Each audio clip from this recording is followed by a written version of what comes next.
आपण पाहत आहात आणि आज आपण घेऊन आलो आहोत एक अतिशय गंभीर आणि महिलांच्या सुरक्षेशी संबंधित महत्त्वाची बातमी। गावोगाव भंगार गोळा करणारे लोक सहजपणे घराघरात जातात, कधी जुनी भांडी, लोखंड, टाकाऊ वस्तू घेऊन जातात।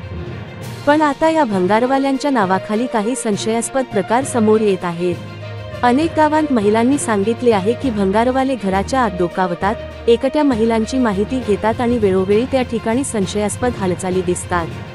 महाराष्ट्रभर अशा घटनांची नोंद झाल्यानंतर पोलीस विभागाने देखील याकडे गंभीरतेने लक्ष दिले आहे।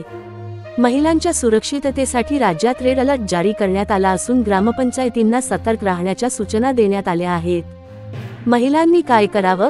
घरात एकट्या असताना भंगारवाल्यांना आत येऊ देऊ नका। संशयास्पद हालचाल दिसल्यास त्वरित शेजाऱ्यांना कळवा।